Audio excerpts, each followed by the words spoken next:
Welcome to Mucho TV, where we learn from one another and grow. My name is Janvier Nahimana. I am with my special guest, Ryan Veltmeyer. For those who don't know you, who is Ryan? Who is Ryan? Well, I always think about my life as being built on several pivotal things that led me to this moment where I am now and the person I am now. Um, and one thing about Ryan is that I came up through the YMCA summer camps when I was young. So living in community with youth and in nature has always been really important to me. So that's kind of really where I kind of learned how much fun and fantastic it can be to live and work in a community of young people and children. And then I'm also a musician, and I studied music and played trombone and do art. So I think youth and community and music makes up a lot of who I am. Well, I think I am anyway. Can you give us just a little background about your studies, how you grow your childhood, just to know more about you? Yeah, well, I mean, I was like always going back to work at summer camp in Canada and the USA, mainly because I loved it so much. And I always thought I would have to get a real job someday and thought this was just a fun thing to do when I was younger. But eventually I found a place in Halifax called the Hartwood Center for Community Youth Development. And all those kind of fancy words to me basically meant a way that I could apply my love and of living in community with youth and camp and fun and outdoors. And I discovered a way to do that professionally. So just working with Hartwood and with the Halifax Public Libraries, I really developed a more professional sense of how to work with youth and in community for like positive social outcomes and impact and create like a more fun and engaging world like the one I grew up in at YMCA camps. And then I also studied at Acadia and McGill and Dal music and music composition and playing trombone. So I was kind of always had those two streams going separately for a long time of my professional music career, touring and playing with bands and going across Canada, recording studios and singing and all sorts of wonderful things in my late 20s. And then when I was about 30, I got connected with Anne Denny, who was also a musician and an entrepreneur. And together, she had a business background. So we were able to put our skills together and formalize kind of this idea of taking art and youth engagement and putting them together. So for me, Youth Art Connection, what led me here was just these two burning passions for my whole life. And then I eventually realized through Linda Albright, actually from the Arts Network for Children and Youth, through her organization meeting so many interesting youth organizations that use art and passion with youth to engage in community, and met Mika Jean and all these wonderful people through her.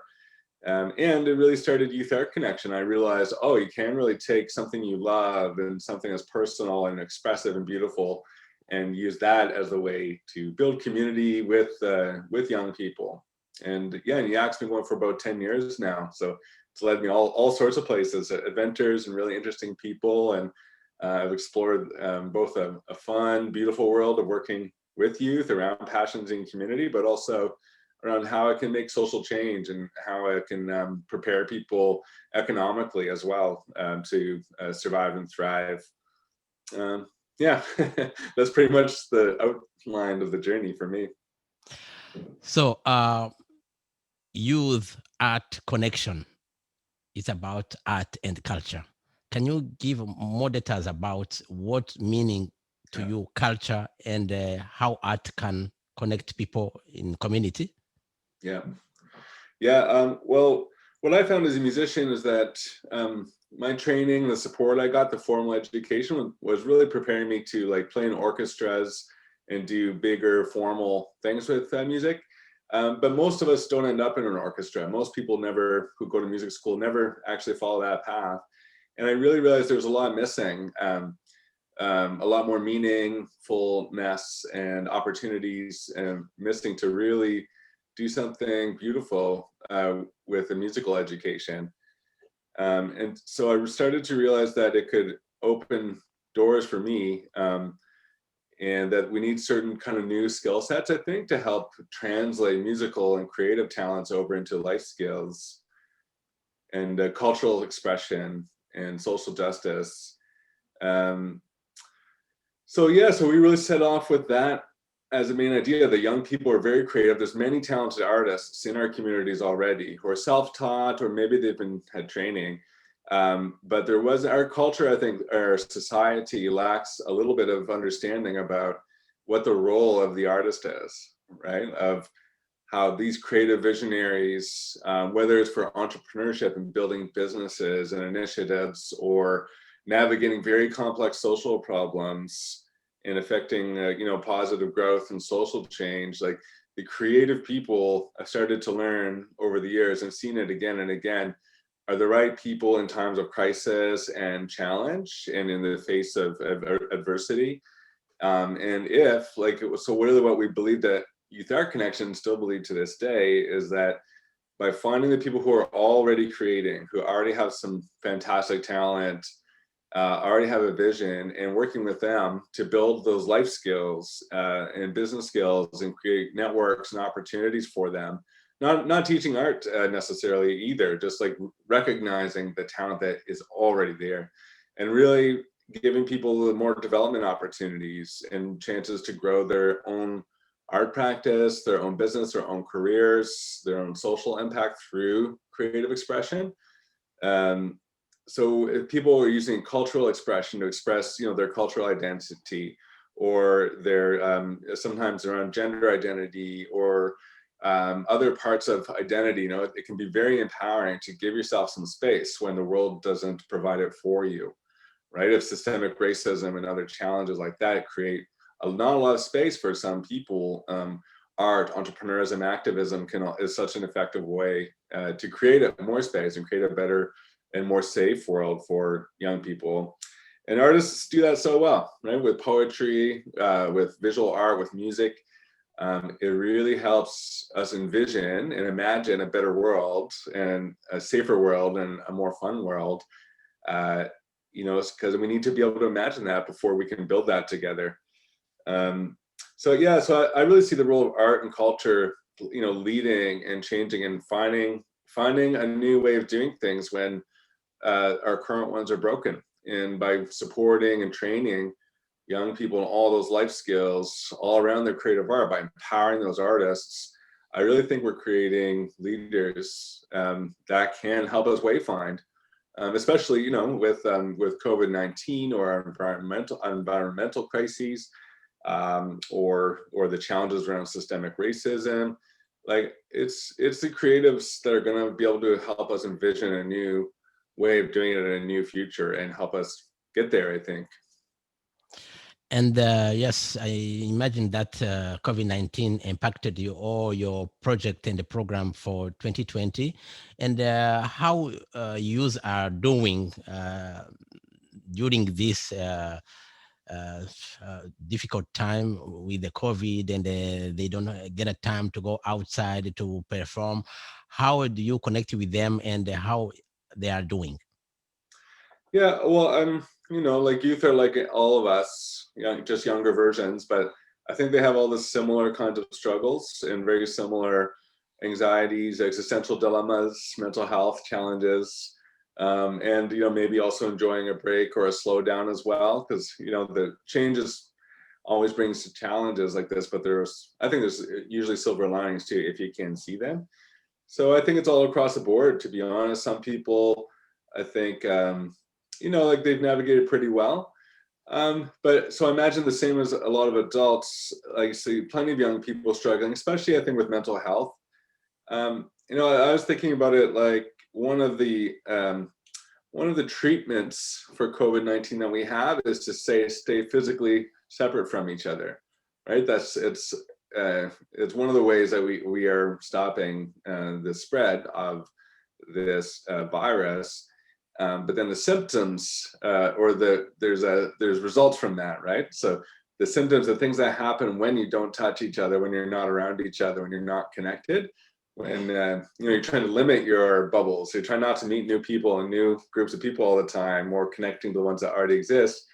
There's consequences to that, right? So there's less chances for people, I think, to push themselves, to get out of their comfort zone, maybe to apply their new skills or new ideas, like less conferences and networks and activities and events. I think all those activities, all those connecting with humans and cultural activities that we do so much in our society, like that serves so much to change people's lives. Like I'm sure so many people have been to an amazing event, whether it's something small or, the Young World, the One Young World event. Those things, those pivotal events can really shift people and open up doors and transform folks. So I just think the lack of all that stuff means people are lonely. People are struggling with their mental health, physical health, because we all, if right now, I think we sit a lot in front of our computers doing interviews and doing all of this in meetings because it's a safe way to do things.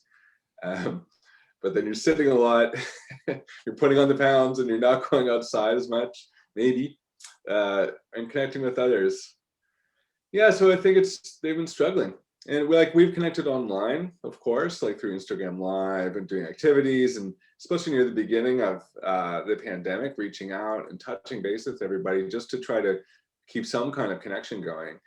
But it's okay. Like that connects us a little bit, but it really doesn't replace all. I think that the transformative power of being together and sharing something, especially if it's creative. And so we've opened up our hub again. We have an artist drop-in hub. And so folks are starting to come back to that. We're seeing some new faces as well. But I also think some people, are not coming out to that or other things. So I think we've gotten really used to staying at home or doing less or maybe giving up a little bit. So I think it's going to take a while to stir people to be like, no, we can't come out. And it is safe. Like right now in Nova Scotia, it's so safe compared to so many parts of the world. As long as we take our precautions, like right now, it's okay for us to connect a little bit.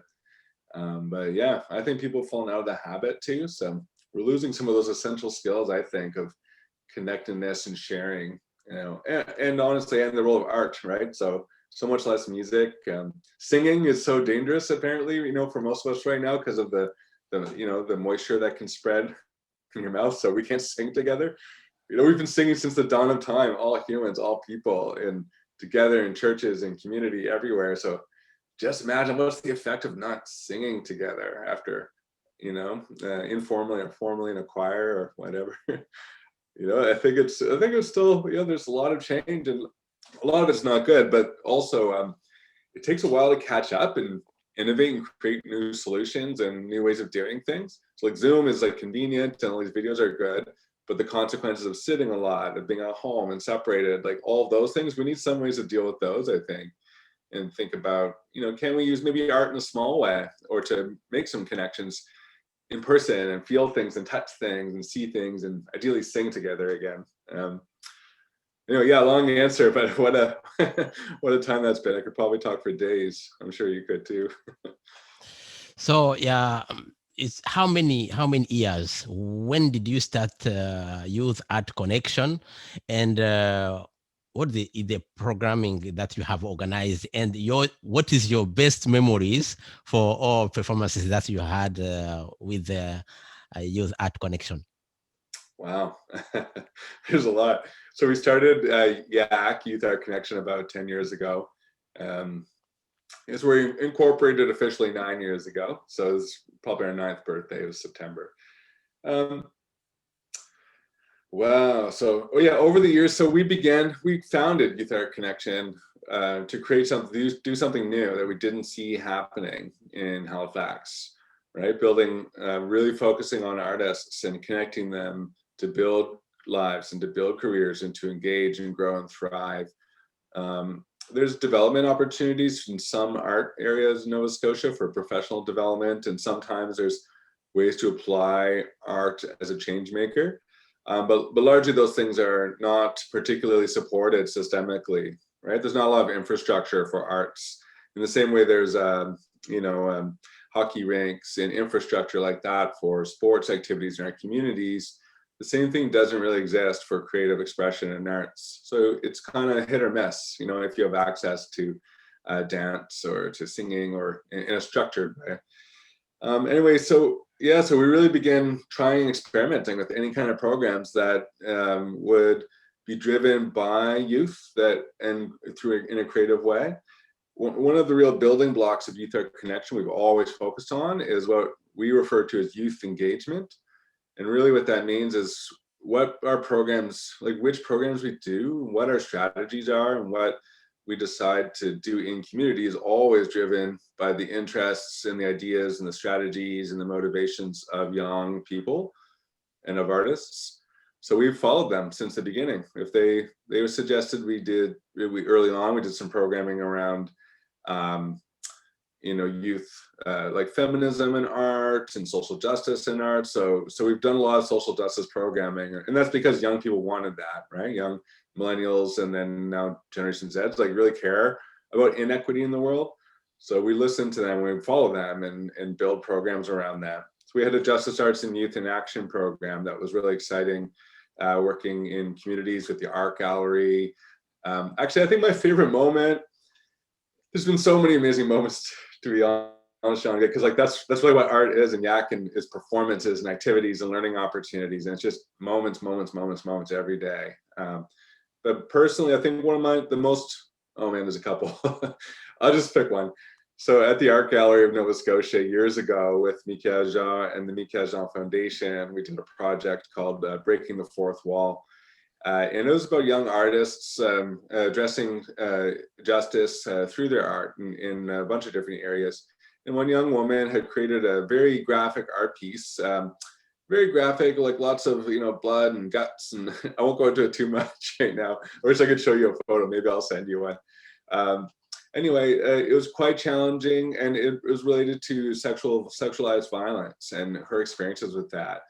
And she stood up there and talked about her art piece in front of a crowd of 300 or 400 people, including ministers and business owners and leaders and the head of the art gallery and governor generals. And she talked about sexualized violence and what that painting represented for her. And she cried the entire time, just tears pouring down her face as she shared her stories and gave a testimony that everybody witnessed and listened to. And just to watch that much power of her vulnerability, expressing that, talking about that in front of everybody, obviously still hurting from it. Obviously, I think healing as well by being able to share and not have it be a secret, and for it to be real and for her to be recognized. Those moments like that, when you see somebody like who's suffered with something for so long, and maybe been ignored or not had a chance to talk about it and be heard, when you can see them be heard like that and have that platform, be recognized and be validated and give a standing ovation for their bravery, there's nothing quite like that. It's like watching change in action, right? Because she was changed surely by that day, but we all were. Everyone who heard that testimony and saw that art and all that brought together in that way. I'll never forget that, and I think everybody there will not forget that either. So I think it's moments like that for me that really remind me about why we started YAC and why it's so important, right? It's a lot more than just making art and some fun and community. It's really deep social change, and it's really helping empower and support some of these young creative leaders that we really need to be able that we need them to step up, and to lead, as young people always do, but we can make that much easier for them. Yeah, that's my moment, I think. You have been recognized by the Halifax Fund for the art you did, and you get an award. So how government and corporate can support creativity for youth? Yeah, well, I think, government and corporate. So I find, as strategically, my position as the executive director, that's when I think about corporate and government and how can we translate that will to support and those resources and those connections into impact and into support for youth.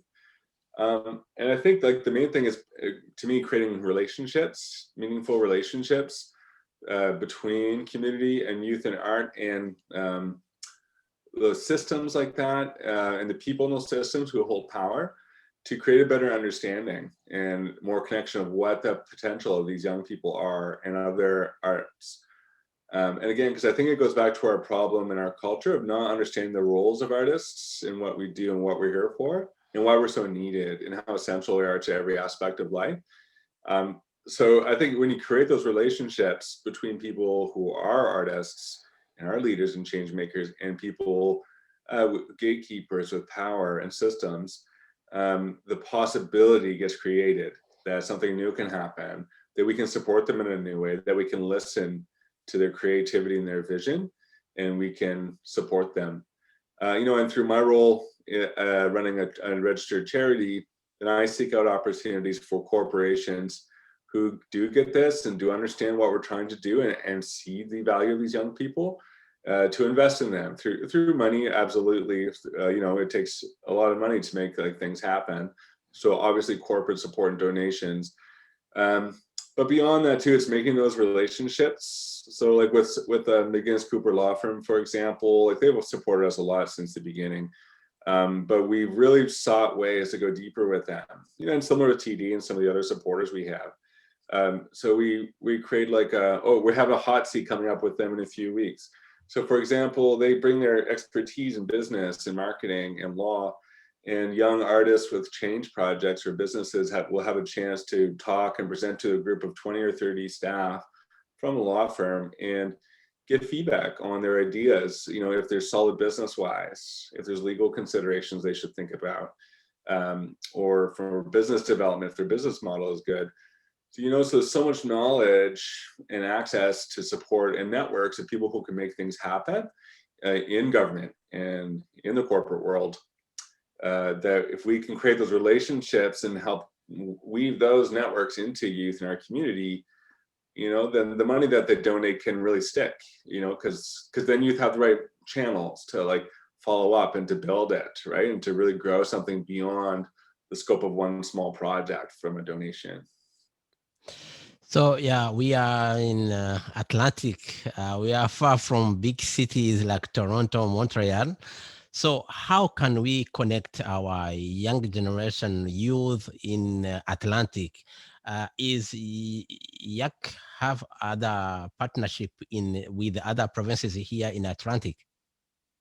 Yeah, we've been thinking a lot about that. Obviously, now with the pandemic, even more than ever, right? Around creating, because young people are obviously on social media, but looking at tools like Slack or Discord. For us, really through our Artpreneurs program, where we teach youth businesses business skills, but also creating a network. So after they finish these programs, there's a way to support and connect with each other. And there's some really cool organizations that we work with, national ones that are similarly into artistic development and or strategic development. So taking it global, and they have a Rising Youth program where a youth can apply and get small grants to take impact ideas and have those supported with a little bit of money and be introduced to this whole process around government grants. That's pretty unique in Canada in a lot of ways, right? The same kind of granting system doesn't exist in the United States. So it is one of the advantages Canadian youth can get. And Taking Global does a great job with that. Oh, and Taking Global also, by the way, they've been supporting us with like licenses for Adobe products, so youth can create video and audio. And it's really good, nice to partner. They're based in Toronto, but they're a national organization. But it's really great for us in Atlantic Canada to partner with those national organizations. We can get missed a lot, right? Like we're of a lower population. We're over here on the East Coast. Um, and we can get missed a lot, but if we reach out and make those relationships and connect, there's a lot of really excitement and goodwill with Taking It Global, with a Unity charity, the Remix Project. We partner both with Unity and with the Remix Project for hip hop engagement, music, and development. And of course, the Michael Jean Foundation. There's some really fantastic organizations, and as much as like sometimes in Atlantic Canada we get upset when people forget about us or don't see us, I think we got to make some noise and go and get some attention and make sure we're showing up a little bit in Toronto and in some of those centers to say, hey, like check out what we're doing, look what we have to offer. I remember I participated in some events. Yeah, you organize. I came to your event at the art museum, and there was another moment with Saint Andrew from Fredericton, Yes. and also our meeting when we went to Moncton. I have been invited with the Burundi drummers to perform there. So, what is your relation with Asa Andrew, this dynamic guy from New Brunswick? Yeah, saw Andrew. When did I first meet him? He came to Halifax years ago, himself reaching out with his idea of Battle of the Arts, right? Of using youth in a friendly competition, celebrating themselves and each other uh, at events. I think he also was raising money also for War Child Canada, or there was a cause behind that too. Anyway, I met him then, and what amazing guy! This a DJ and a musician, who has incredible experience before he moved to Canada, kind of getting famous in the camp where he was living, and then making this choice to move to Canada and Fredericton and bring so much love and energy. Yeah, so and saw Andrew. So we worked with him at the art gallery. We got to bring him down to Nova Scotia a couple of years ago with a fantastic group of youth, with the Assyrian dancers and some other youth. Yeah, and so we've connected a bunch of times. We've brought some Haligonians up to meet them in Fredericton. But what Saw Andrews doing there, he gets like that power of art and music and self-expression with these youths, right? And he has a particular obvious connection with youth from Sierra Leone and other countries like nearby where he came from originally, and all these beautiful kids doing African dance up there. But he has a very international view, I think, on youth, right, and on and artistic development. So similar to us, like he does such incredible program, bring all kinds of creatives and artists together. But yeah, I saw Andrew in Battle of the Arts and everything he was doing. They're so close to us, only 5 hours away, but we don't see each other very much. But yeah, but we should get him on a call together on here. Like, what an amazing guy. So yeah, we are speaking about youth around the world. So there are this event which was scheduled this weekend in Munich for One Young World, which is the biggest meeting for youth around the world. Um, how can we create one young world chapter for Atlantic, just to give opportunity for youth from Atlantic to be part of that meeting? And Sean V, I love that you're thinking about Atlantic Canada and like how can we specifically focus on us, right? Because we can, like I said earlier, we can get forgotten about or missed. I also like the fact that you said, "How can we create it?" Because I think if we're sitting here waiting for someone to notice us, that won't happen. But perhaps, yeah, I would love to work with a group of people in Atlantic Canada to like connect us in young leaders and obviously artists, but doesn't have to just be artists. I think there's some of the best change makers, so we should for sure focus on some. Um, yeah, but it'd be so lovely to work together to show up at an international event like One Young World, to participate, to engage and present, and then to bring back that knowledge and those connections and the inspiration here to Atlantic Canada. I always look at those things like, you're planting all these seeds and you're giving all those nutrients like youth or humans or plants who are growing. And if we water them and give them all these nutrients and expose them to that and expose them to some of the most creative, best minds in the world for leading on change and other youth and creating the networks, especially those relationships internationally, and that impact would be so amazing. Anyway, I would love to work with you, Jean-Vier, and Cy Andrew, and anybody to Atlantic Canada to make sure that we're represented not just from Canada, but this region in Canada in particular. Yes, when we speak about youth, there are diversity here in Halifax. Can you tell us about diversity and inclusion in your team from Nova Scotian, Mi'kmaq, immigrant, or Canadian? How do you mix up all those people just to be creative together? Well, I think artists, because we share creative expression in common, those other identity words, like your cultural identity. So, if you're, Mi'kmaq and your family's been living in this land in Mi'kmaq for 10,000 years, or if you're a settler, or if your heritage comes from Jamaican Maroons, or if your family moved here more recently from another country. Um, I think we focus a lot on those things as our identity first. Like, what's your cultural identity? As the very first thought and the very first question.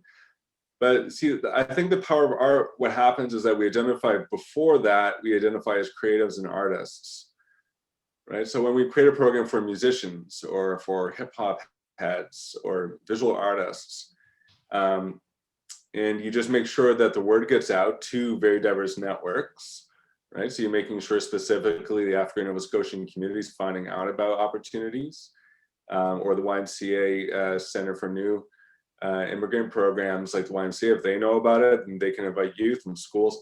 As long as first I guess hit the value diversity. So we really believe that all these different minds and creative talents all coming together are really going to have a much better impact and result than if we have one homogenous group of any kind all together, only one group. So and lots of people do great like programming in specific cultural groups, but yeah, we really try to mix it up as much as possible. Always mixing this up. Yeah, but people do, I think, come together as artists first, right? So you can have a room full of 25 painters or 7 musicians making art and sharing together, and you can be creatives first, expressives first, like entrepreneurs first. And then after that, you can be white, you can be black, you can be Mi'kmaq, you can be cis, you can be queer, all those other parts of identity. And so I think when you center something common first as identity, you're an artist or you're a business person, we can connect like that, and then we bring our individual selves to the table also, our cultural identities and our personal identities. So really that's our entire approach at YAC, is always doing that, is recognizing these talents and skills and ways of being together first. And that tends to, when you do like that, then people don't get put in a box, right? Then we can create real opportunities for people to connect and mix together. I mean, having said that, yeah, I think you have to work very hard, because like in Halifax and Nova Scotia, we can be so divided into our pockets, right? Into our little groups and our little pockets that don't necessarily talk to each other a lot. So all the relationships that should exist between and amongst different cultural groups and identity groups, like, don't always exist here the way they should. So you also have to put in, I think, a lot of extra effort to build trust, to build some relationships, across all these things, to really start weaving together more some of these communities. So there's more relationships, between these different groups who get used to working with each other and trusting each other. And youth is just so much easier to do that with, I think, right? Because I think young people are much more open to doing things in a new way. And maybe they've been less traumatized by some of the injustices and separations and things that do keep us separate. Anyway, but yeah, so diversity, inclusion, and all those words like that, I think that's just like really good, strategy and really good humanity. And the results are really good when you can facilitate that. Yeah, I think it's extremely important. And mainly, I think it's this tireless effort. You have to never stop and keep learning and keep learning and keep going, always focusing on connecting new folks together. YouthArtConnection.ca is the website, Youth Art Connect on Twitter, and Youth Art Connection on Instagram and Facebook.